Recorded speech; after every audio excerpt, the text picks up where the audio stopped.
Hola, yo soy Pilar Lazagra y en el 2001 tuve un accidente de tráfico y estuve 9 meses en coma.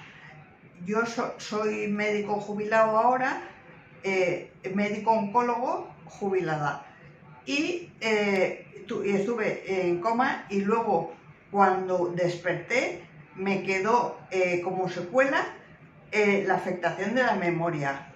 Y entonces todos mis hermanos se tuvieron que presentar de nuevo porque yo no los recordaba. Entonces los fui integrando en mi memoria cuando se presentaron. Y lo mismo pues con todas mis familiares y tal. Y